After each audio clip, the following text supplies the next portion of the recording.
Bismillahirrahmanirrahim. Assalamualaikum warahmatullahi wabarakatuh. Alhamdulillahirabbil alamin. Wassalatu wassalamu ala asyrofil mursalin wa ala alihi wa sahbihi ajma'in.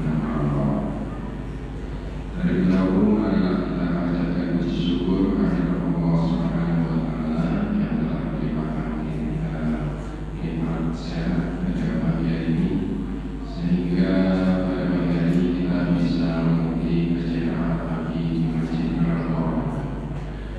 Salawat serta salam kita curahkan kepada Nabi Muhammad SAW yang telah membawa kita dari zaman kegelapan ke zaman yang terang. Dari sebelum acara kajian pada pagi ini, alhamdulillah saya masih sudah acara terlebih dahulu. Yang pertama pembukaan, yang kedua yaitu kajian yang akan disampaikan oleh beliau Ustaz Irwi Abdulresi. Kemudian yang ketiga lain-lain, dan yang terakhir untuk melalui acara pada pagi ini, marilah kita buka dengan melafal basmalah bersama-sama. Bismillahirrahmanirrahim. Ini acara yang kedua, yaitu kajian yang akan disampaikan oleh Ustaz Irwi Abdulresi. Kepada Ustaz Irwi Abdulresi kami persilakan.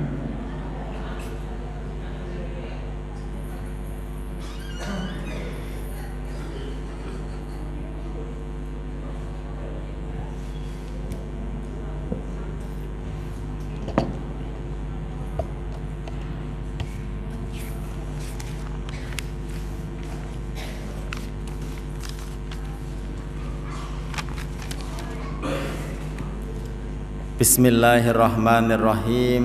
Assalamualaikum warahmatullahi wabarakatuh.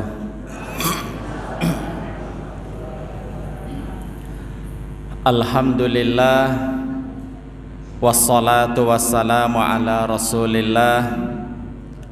Ashhadu an la ilaha illallah wa ashhadu anna muhammadan abduhu wa rasuluh. Ya ayyuhalladzina amanu taqullaha haqqa tuqatih wa la tamutunna illa wa antum muslimun. Allahumma arhamna bil Qur'an. Wahai orang-orang yang beriman, bertakwalah kepada Allah dengan sebenar-benar takwa, dan janganlah kita meninggal kecuali dalam keadaan beragama Islam. Tawaffana muslimin wa alhiqna bis-shalihin. Semoga ketika kita meninggal kelak dalam keadaan husnul khatimah, dan mudah-mudahan kita dikumpulkan dengan orang-orang yang soleh.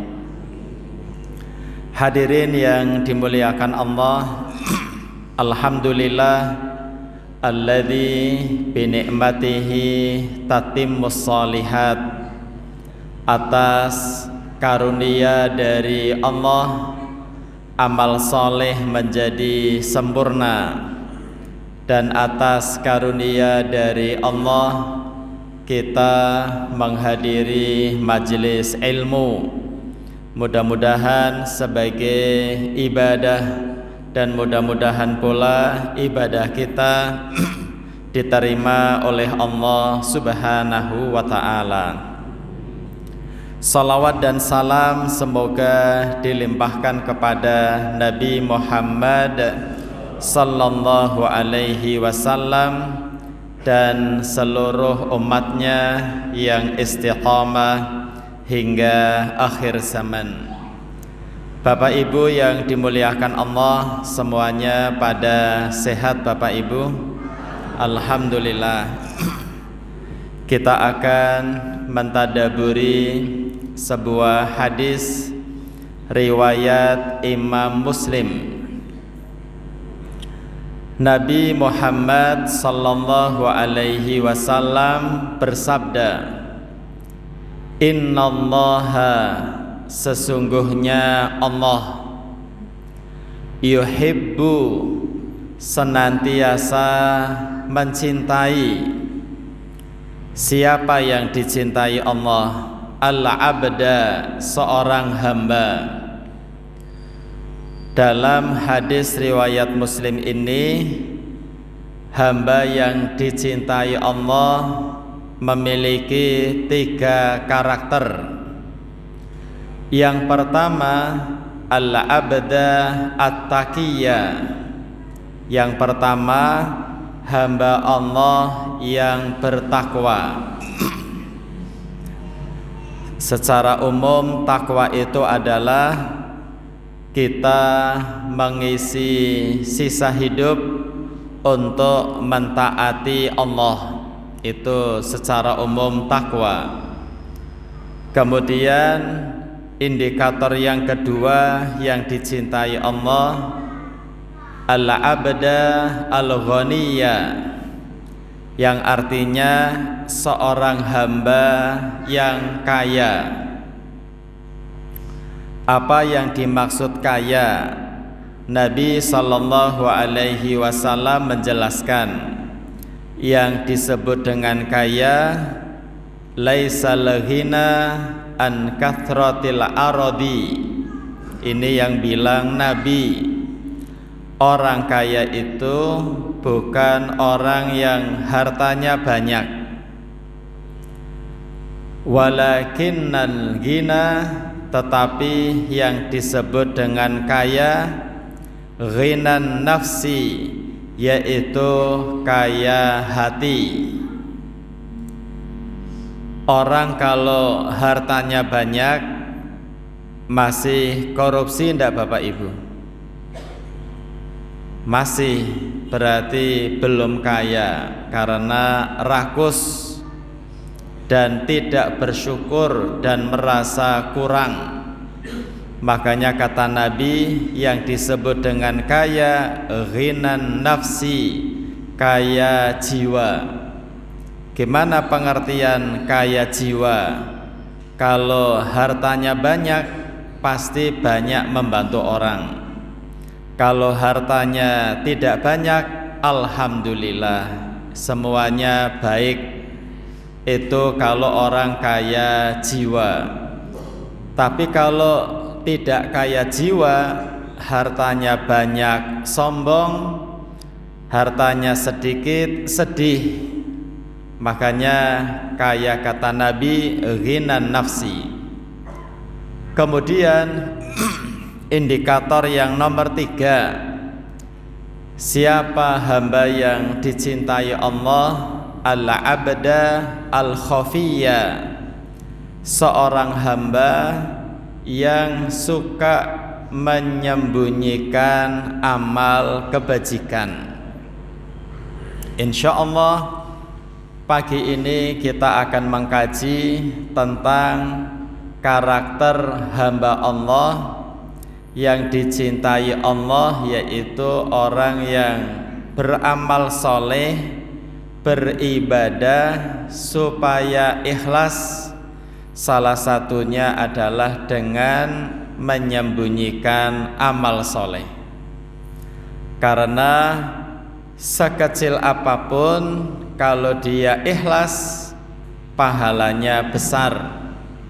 Sedangkan sebesar apapun sedekahnya, kalau tidak ikhlas, seperti pasir yang terkena hujan, terkena angin sehingga tidak ada bekasnya, alias tidak diterima oleh Allah Subhanahu wa ta'ala. Saya awali dengan seorang tabi'in. Bapak Ibu tahu siapa tabi'in? Tabi'in itu berarti muridnya para sahabat. Ada seorang tabi'in bernama Ar-Rabi' ibnu Khaytham. Salah seorang tabi'in bernama Ar-Rabi' ibnu Khaytham. Ar-Rabi ini adalah muridnya Abdullah bin Mas'ud, sahabat hebat, punya murid hebat juga namanya Ar-Rabi ibnu Khaytham. Kana la yusalli an-nafilah fil masjid illa marratan wahidatan. Artinya Khaytham ibnu Ar-Rabi ibnu Khaytham dalam rangka menjaga keikhlasan, dalam rangka menyembunyikan amal, beliau dalam hidupnya sholat sunnah di masjid hanya marratan wahidatan, hanya sekali. Sholat sunnah di masjid dalam hidupnya beliau hanya sholat sekali saja, dalam rangka menjaga keikhlasan, dalam rangka menyembunyikan amal. Misalnya adzan duhur, dia langsung sholat qobliyah duhurnya di rumah. Nanti setelah sholat sunnah qobliyah duhur di rumah, kemudian ke masjid. Atau habis sholat duhur, doa dzikir, langsung pulang. Tidak sholat sunnah di masjid, tapi dilaksanakan di rumah. Dalam rangka apa?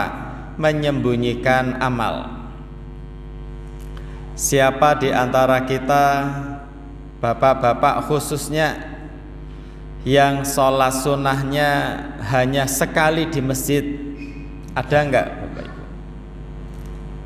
Jadi beliau termasuk orang-orang yang contohnya sholat tarawih. Sholat tarawih itu wajib apa sunnah? Sunnah. Beda kalau sholat isya memang harus ditampakkan. Tapi kalau sholat tarawih dia nggak mau sholat di masjid, tapi dia sholatnya di rumah.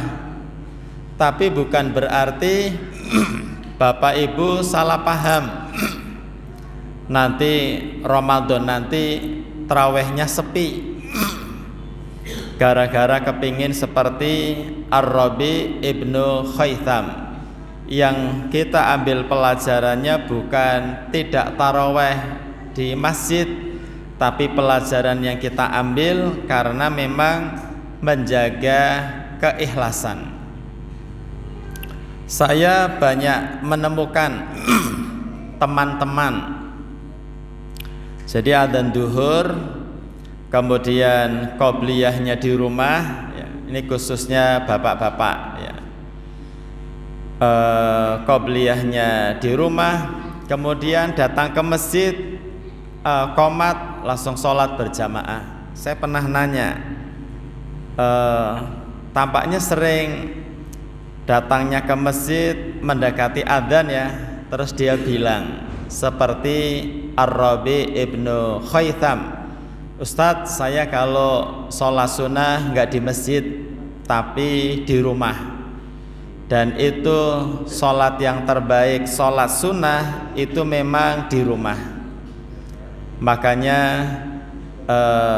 Nabi SAW mengajarkan kepada kita sebuah hadis, la taj'alu, kalian jangan menjadikan buyutakum, rumah-rumah kalian, maqabir atau kuburo. Apa artinya? Kuburan. Anda tidak boleh menjadikan rumah seperti kuburan. Maksudnya apa? Sepi. Rumah tidak boleh sepi. Rumah harus rame. Dengan apa? Salat sunnah. Rame dengan apa? Surat Al-Baqarah. Rame dengan apa? Membaca Quran. Rame dengan sholat-sholat sunnah. Makanya tadi kita pembahasan pagi hari ini tentang orang yang ikhlas salah satu indikatornya adalah suka menyembunyikan amal kebajikannya. Makanya kita zaman sekarang kalau lagi bakti sosial, kalau lagi sedekah nasi kotak, kalau memang harus difoto sekali sajalah, nggak usah banyak-banyak ya. Khawatirnya mengurangi keikhlasan ya. Nanti akan kita bahas bagaimana kalau harus ditampakkan, ada syarat-syaratnya. Baik, yang kedua saya sampaikan hadis riwayat Al-Bukhari. Hadis riwayat Bukhari ini nanti akan menjelaskan pula tentang orang yang menyembunyikan amal kebaikannya. Kata Nabi sallallahu alaihi wasallam, sab'atun, ada tujuh kelompok, mudah-mudahan kita masuk di dalamnya. 7 golongan. Kalau 7-7-nya nggak masuk ya 6 lah. Kalau 6 nggak masuk, kita masuk yang kelima dan seterusnya.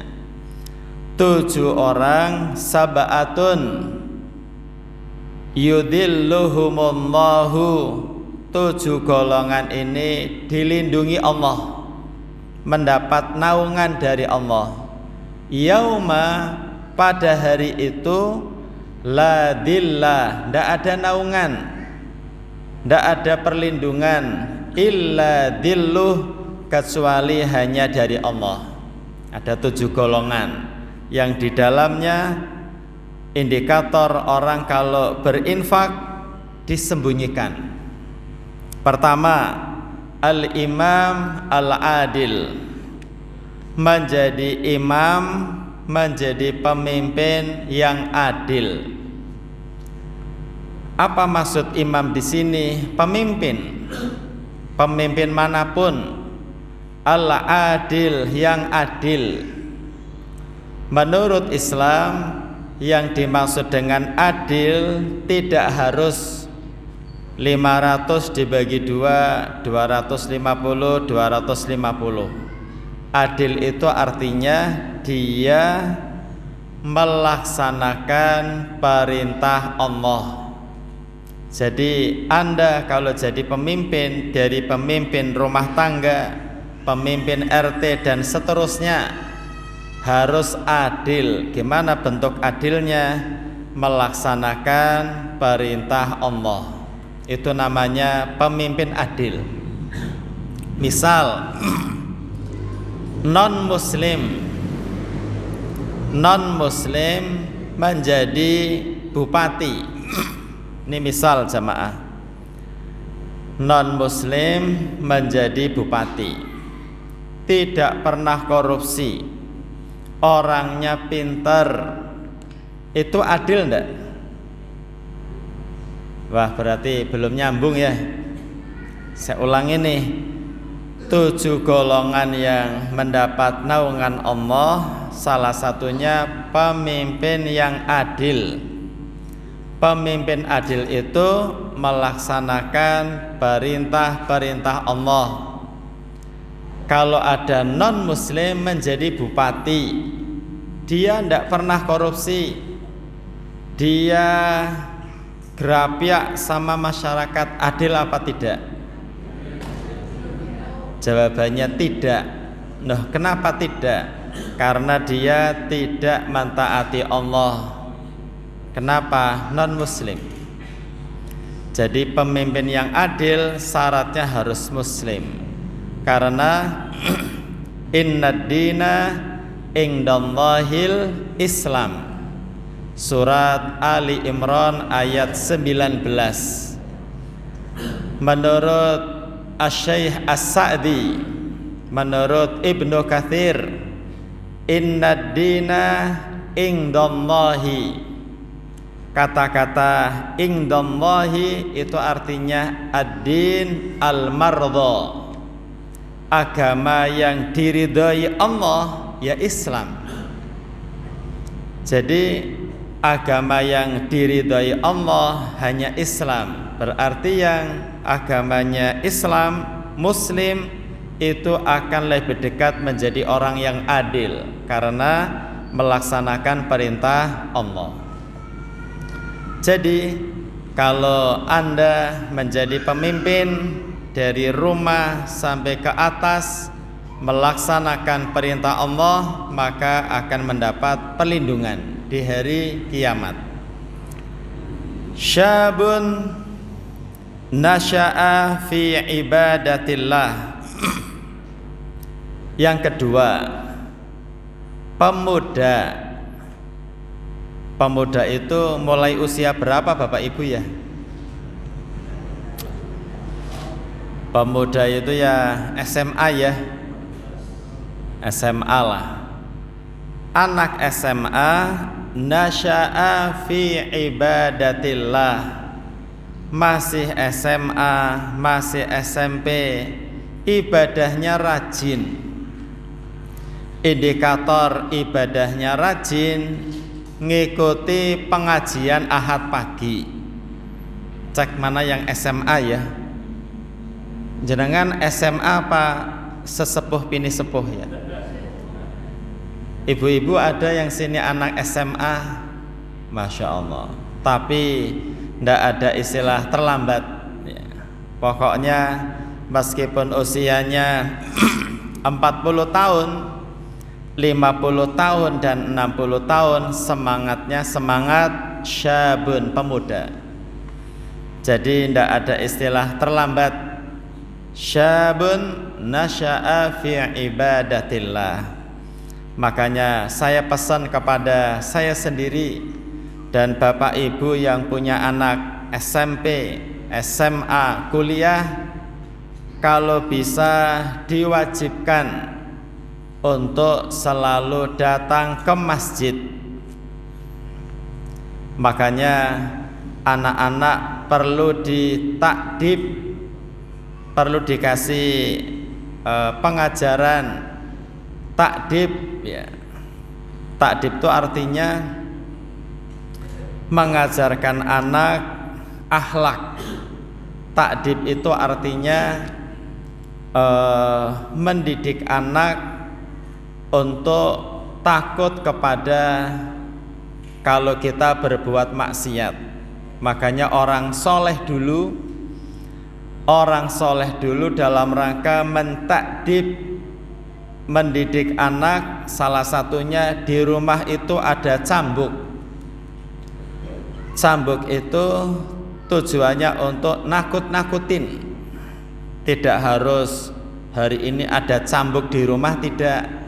Maksudnya memang satu sisi bapak dan ibu terkadang harus memiliki sifat menakutkan anak jika anak bermaksiat kepada Allah. Tentu kalau mendidik dengan lembut, tapi satu sisi orang tua harus tegas memberi takdib, pendidikan akhlak. Caranya gimana? Anak ada momen-momen khusus takut sama bapak ibunya. Nah, ini maghrib ke masjid, terus anak merasa takut, berarti berhasil. Adzan maghrib, nak ke masjid, tanggunglah lagi game. Nah, berarti saat itu kita tidak punya kesempatan untuk membuat anak takut ya. Bukan selamanya menakutkan anak, bukan, tapi ada ketegasan di saat itu orang tua dihargai ya. Jadi PR buat kita, apalagi menurut psikolog Islam, anak kalau sudah balik tidak sekedar pemahaman, nak kamu sudah dewasa, bukan itu.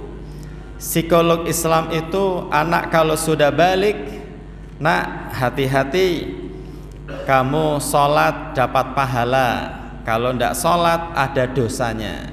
Jadi sudah ada konsekuensi. Yang ketiga, rajulun wa qalbuhu mu'allaqun bil masajid. Seseorang besok kalau kepingin mendapat perlindungan dari Allah, hati kita harus terpaut dengan masjid.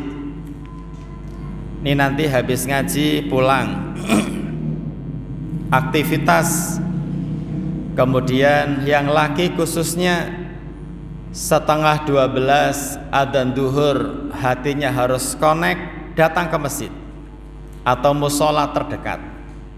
Habis sholat duhur, aktivitas jam 3 atau 3 kurang seperempat adzan asar, langsung harus connect, datang ke masjid, datang ke musola, sholat asar berjamaah.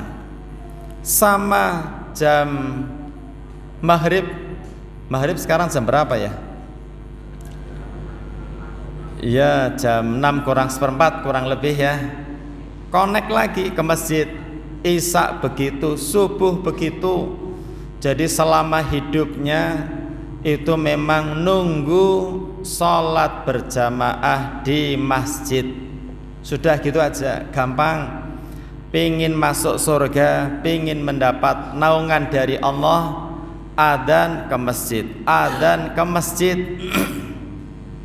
Untuk bapak-bapak musola itu namanya iman kelas tinggi. Ibu-ibu boleh ke masjid, dan kalau enggak ke masjid sholatnya on time, apapun kegiatannya, adzan, wudu, sholat, insya Allah besok mendapatkan perlindungan dari Allah. Yang keempat, warajulun tahabba wa tafarraqa fillah. Yang keempat adalah ada dua orang, ada dua wanita, dua laki-laki bertemu karena Allah, berpisah karena Allah. Pokoknya ketemu apa? Kenapa mengadakan pertemuan? Karena Allah. Terus pisah gimana? Karena Allah juga. Ini kayak kita ngaji, bertemu karena Allah. Nanti kita selesai ngaji, kafaratul majlis, berpisah karena Allah. Pokoknya tidak ada agenda kecuali karena Allah. Ini misal ada dua orang pertemuan, yuk kita makan di rumah makan. Ya itu namanya bukan pertemuan karena Allah, kecuali datang makan di rumah makan yang dikaji tentang akhirat, yang dikaji tentang bagaimana dakwah Islam, itu bisa ya.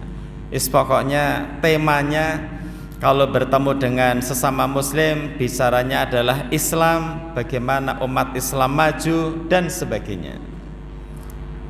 Kemudian yang kelima, rajulun da'adhu imra'atun, seseorang didekati wanita.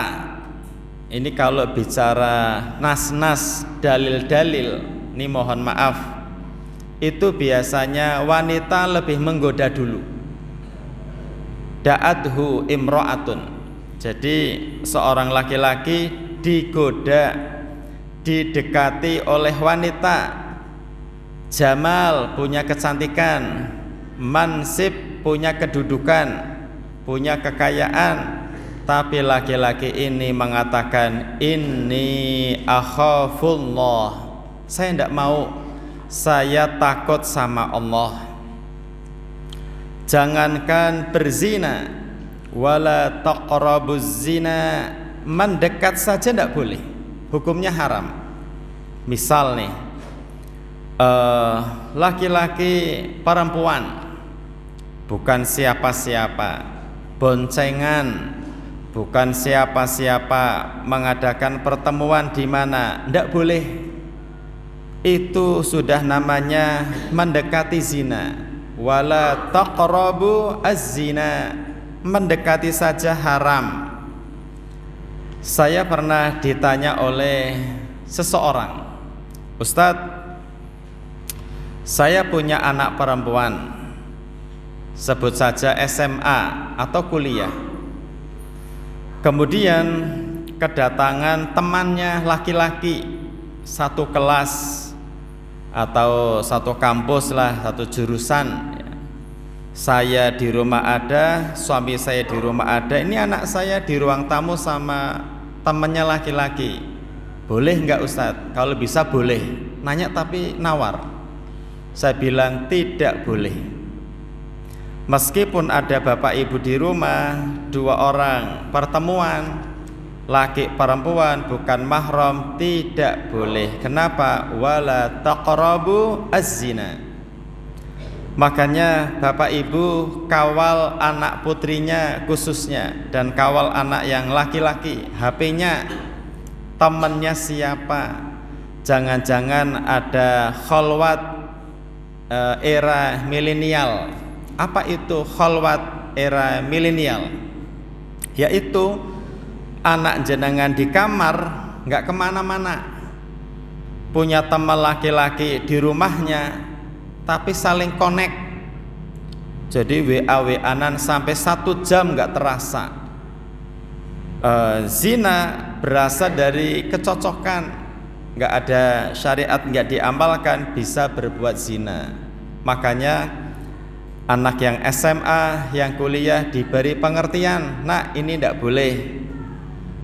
Besok bolehnya kamu kalau sudah siap menikah, kalau laki-laki sudah punya pekerjaan, mau menikah, bapak ibu antar, Anda cocok siapa, kita sampaikan.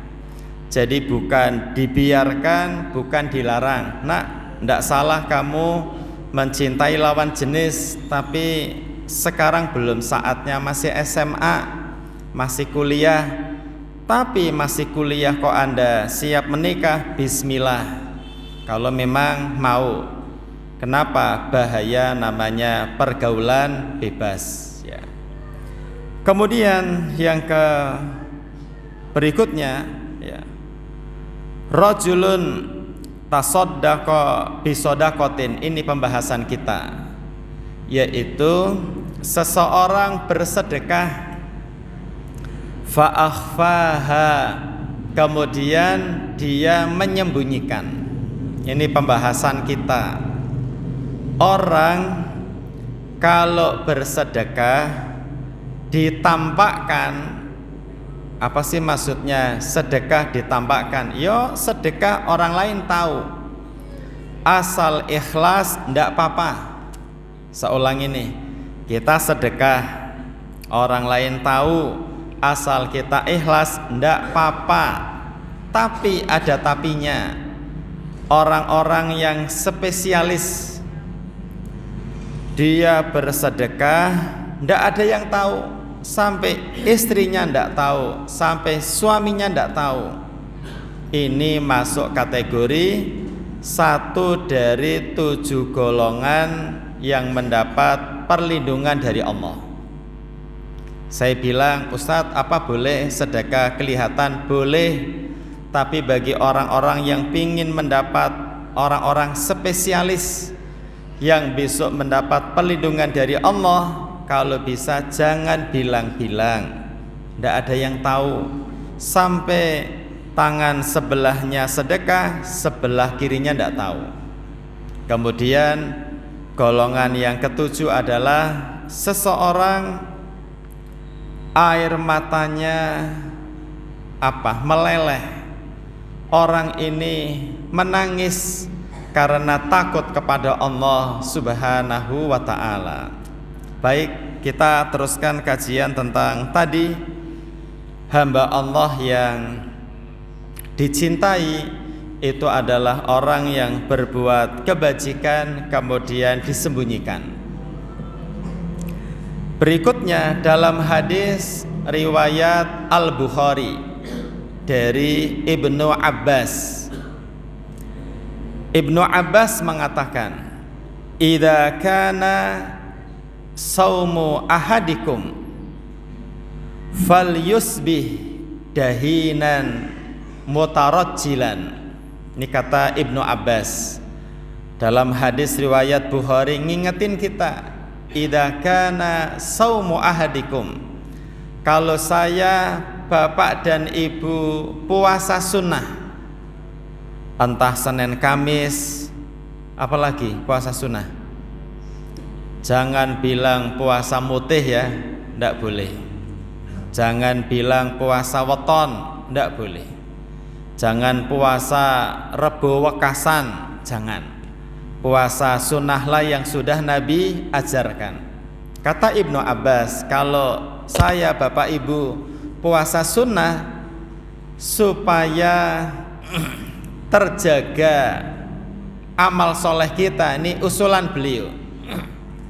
Fal yusbih dahinan. Dahin dari kata duhen, minyak. Jadi orang-orang yang berpuasa sunnah, khususnya bapak-bapak ini, paginya harus kelihatan kayak menghadiri apa ya, hajatan lah, jenengan diundang pernikahan teman, maka kan jenengan mandi. Jenengan pernah ndak ngadiri hajatan nikah terus ndak mandi? Ndak ada kan? Jadi orang yang puasa sunnah mandi yang seger, kemudian pakai minyak rambut yang bagus, bahasanya itu melipit gitu ya. Saya nanya jenengan nih bapak-bapak, kalau hajatan untuk kondangan rambutnya pakai minyak enggak? Enggak ya? Oh enggak ya? Apa enggak punya rambut ya? Oh pakai kopiah. Berarti ini yang pakai kopiah enggak pakai minyak rambut ya? Baik. Ya terserahlah. Yang penting penampilannya harus seger, mutarajjilan, bersisir yang rapih. Jadi kalau puasa sunnah dalam rangka menjaga kebaikan, ndak usah jalan dikit meludah gitu. Jangan, penampilannya jangan kayak gimana ya, lemes, seger gitu ya. Kayak habis sarapan lah. Pokoknya kalau puasa sunnah di hadapan orang kayak habis makan 2 piring, minum 1 gelas, seger. Habis makan buah. Jangan duduknya loyo, jalannya santai. Itu enggak begitu kata Ibnu Abbas dalam rangka menyembunyikan amal. Baik, saya mau sampaikan pula kisah seorang tabi'in yang wafat tahun 139 Hijriah. Ini memang era-era tabi'in.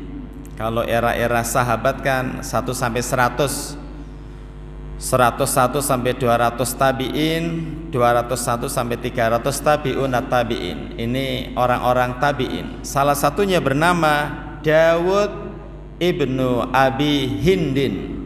Siapa namanya Bapak Ibu? Dawud ibnu Abi Hindin.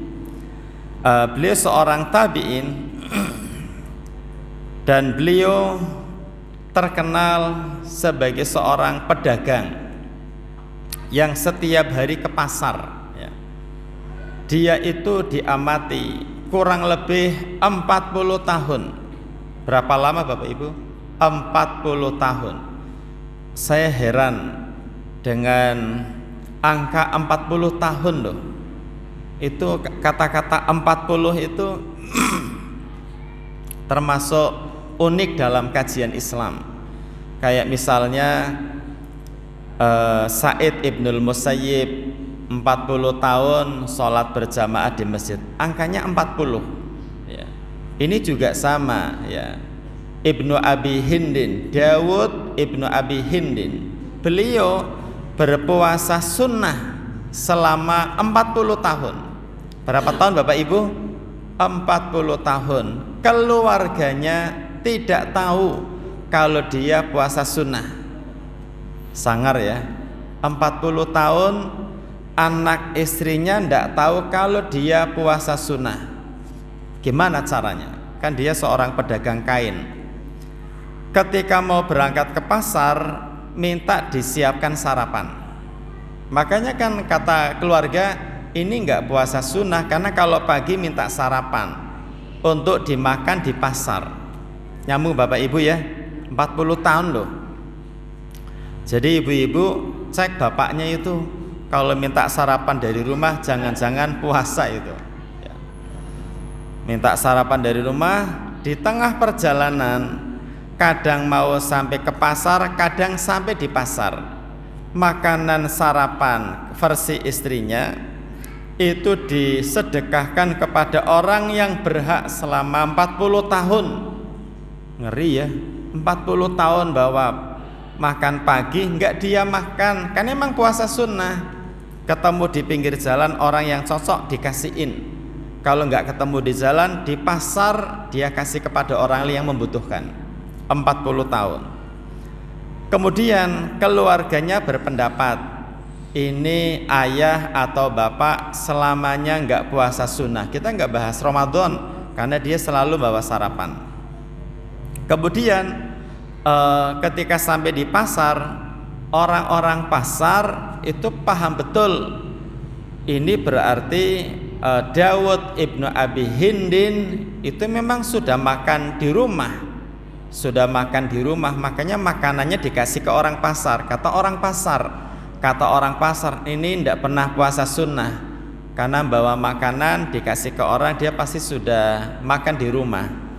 Dan dia di pasar ngomongnya, nanti saya kalau makan di keluarga, maksudnya sore makan bersama keluarga. Kata orang pasar, ini tidak pernah puasa karena nanti makan bersama keluarga.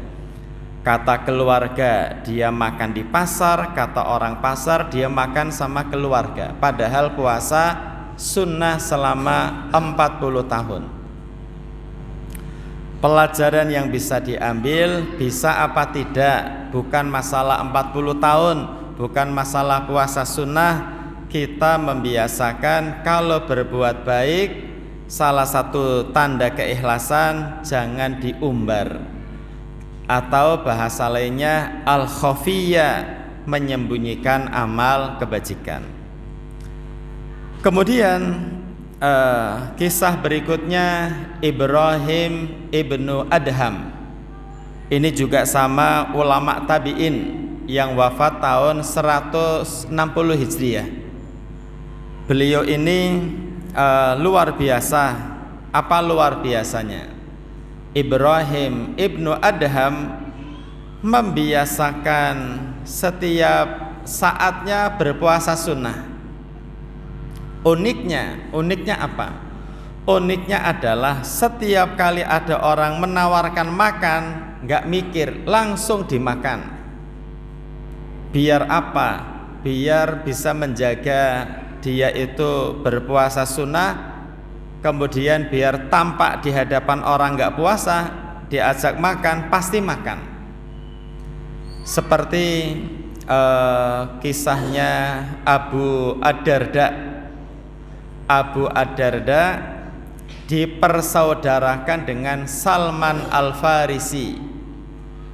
Ketika Salman Al-Farisi mengunjungi rumah Abu Ad-Darda, sahabat Nabi, dua-duanya sahabat hebat, istrinya komplain kepada Salman Al-Farisi.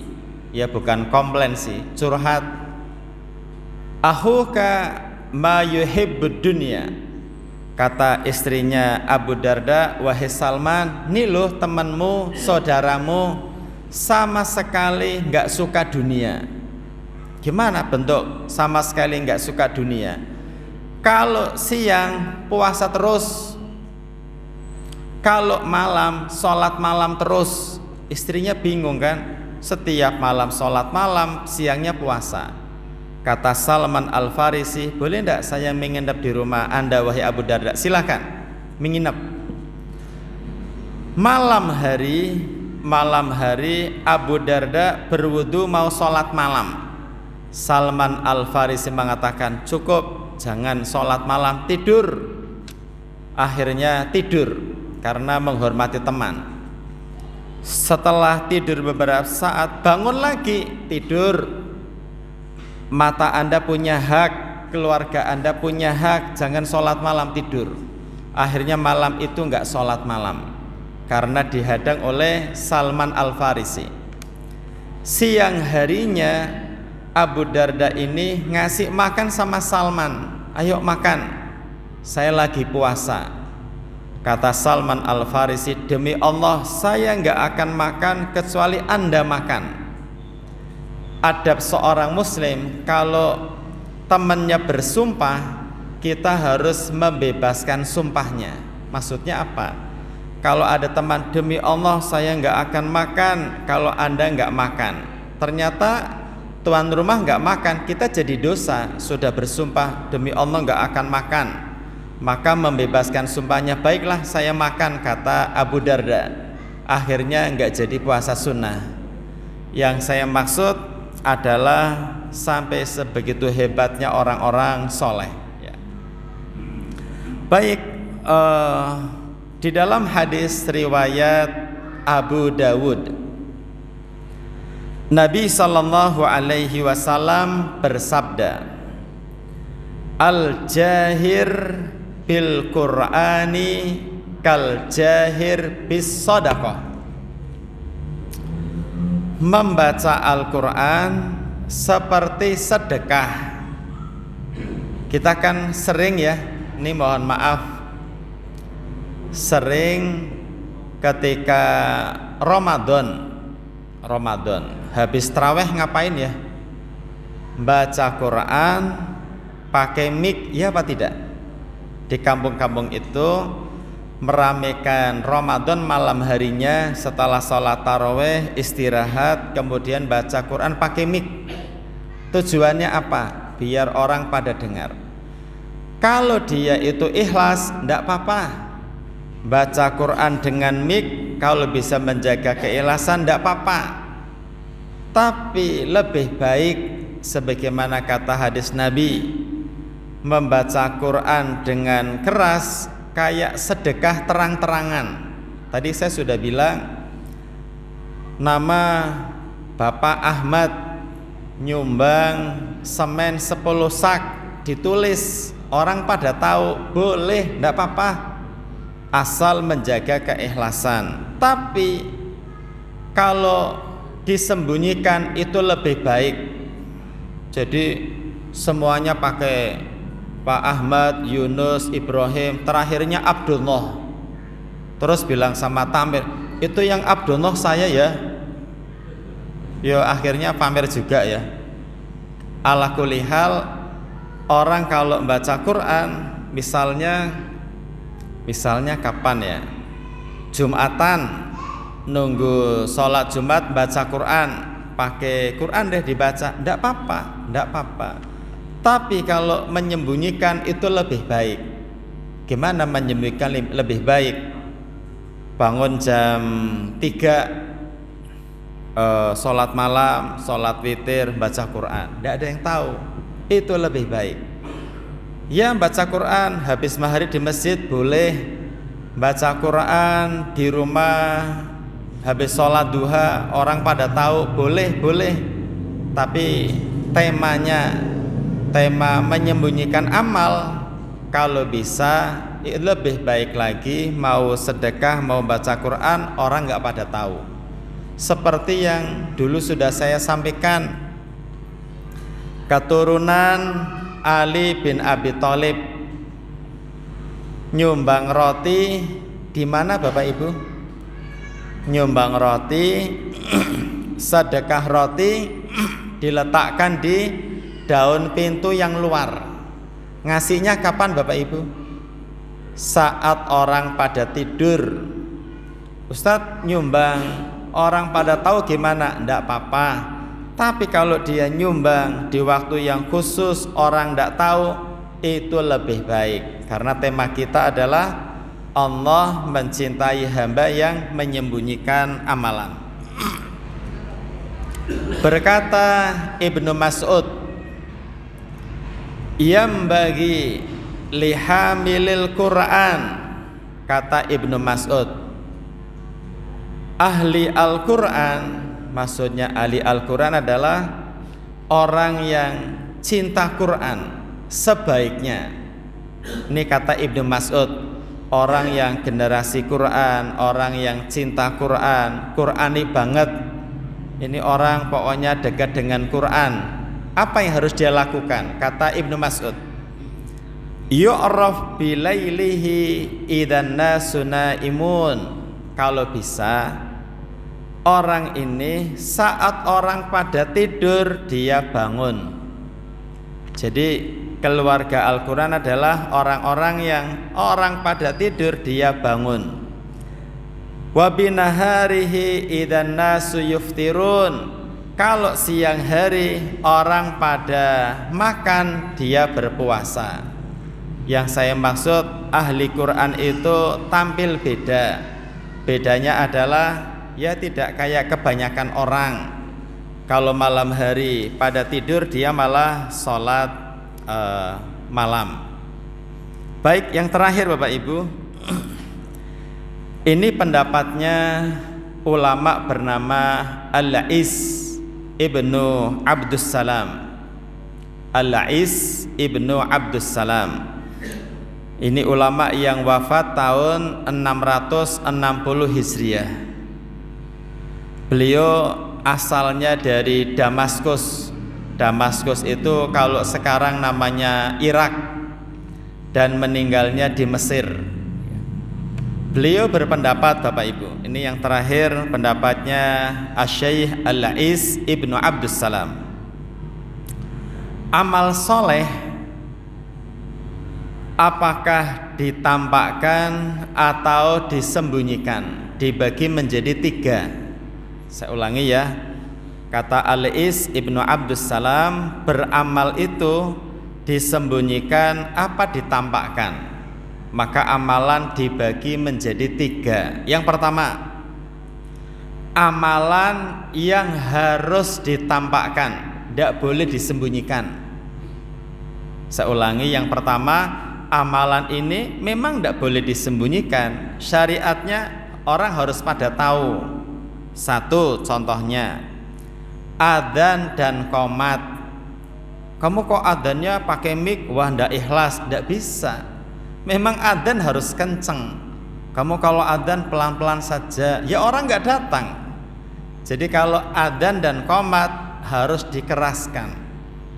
Saya adzannya nggak usah pakai mic lah di masjid ini, boleh apa enggak Bapak Ibu? Ya ndak boleh. Nanti orang ndak tahu waktu duhur kapan. Qomat juga sama, harus dikencengin. Berikutnya adalah takbir saat sholat, khususnya takbir intikal. Imamnya bilang Allahu Akbar ruku, itu harus keras. Kalau tidak keras malah dosa. Kemudian kalau bangun Sami Allahu liman hamidah, harus keras. Makanya di Masjidil Haram ada Bilal kan, biar imamnya takbir semuanya pada dengar. Imamnya bilang Allahu Akbar, Bilalnya bilang Allahu Akbar. Itu memang ibadah, harus dikencengin ya. Berikutnya baca Al-Quran saat sholat maghrib, isya dan subuh, memang harus keras biar orang pada dengar. Beda kalau sholat duhur sama asar ya. Berikutnya adalah kata Al-Is ibnu Abdus Salam, ketika khutbah, ketika pengajian saya harus keras.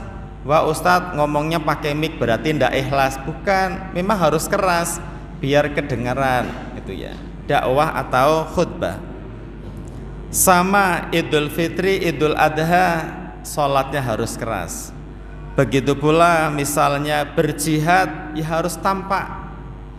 Atau masuk di dalamnya menjenguk orang sakit, ndak usah sembunyi-sembunyi. Ini khusus menjenguk orang sakit.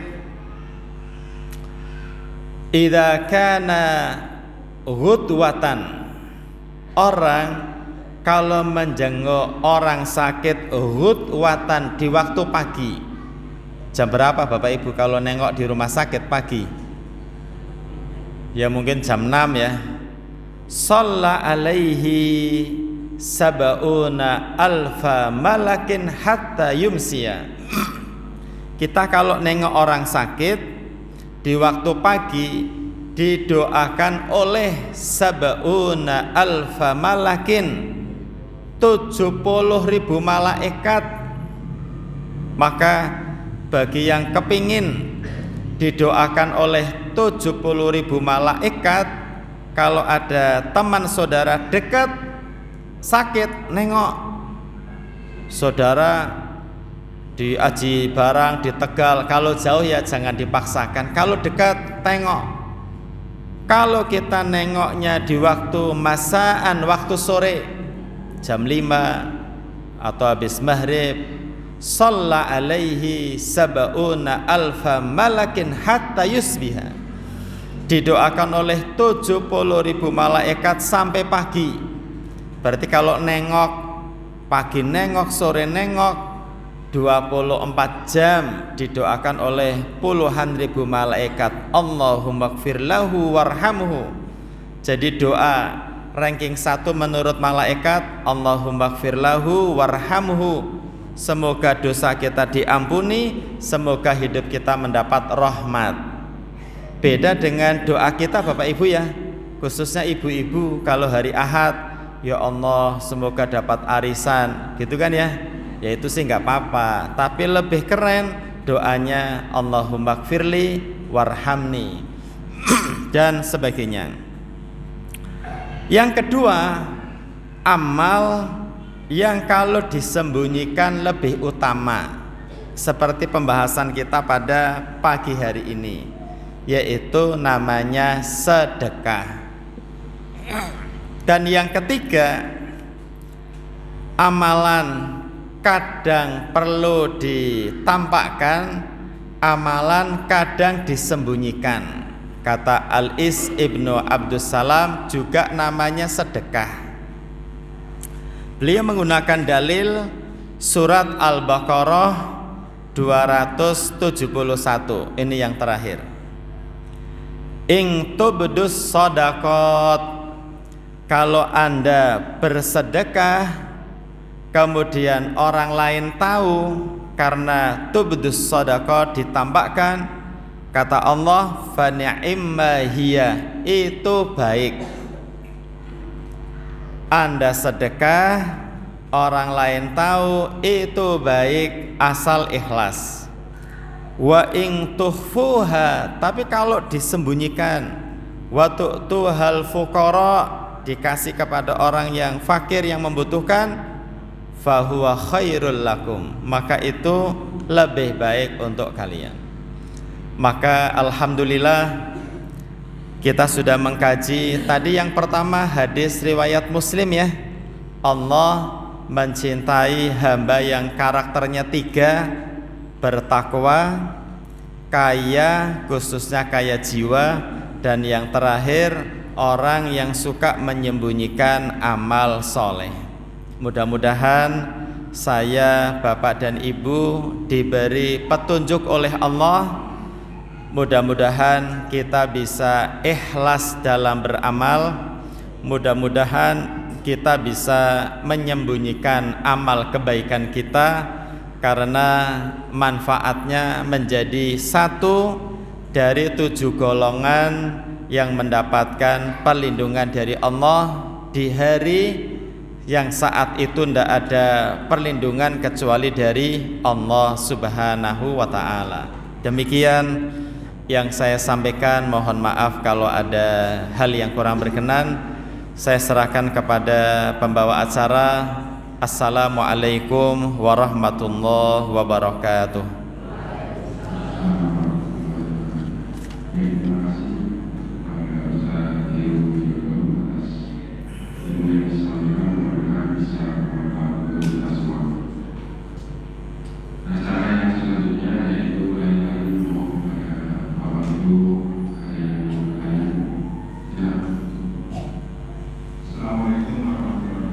Waalaikumsalam warahmatullahi wabarakatuh.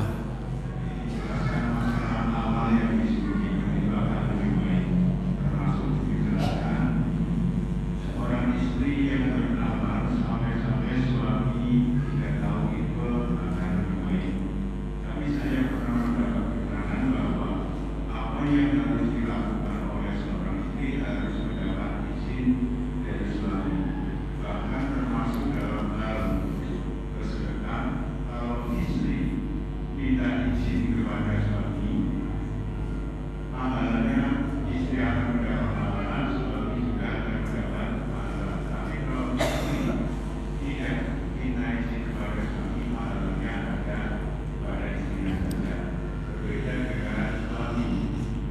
kembali bersedekah tanpa sebab istri tetap akan mendapat pahala karena sebagai adalah inti daripada keluarga. Kemudian terima kasih.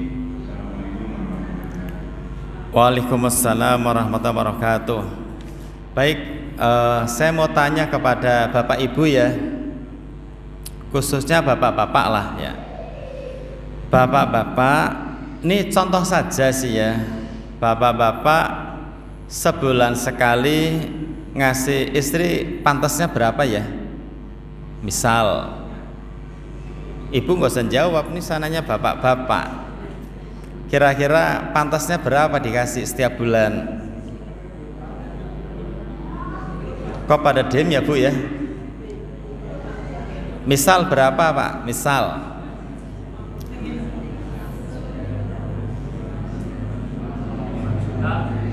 berapa Pak?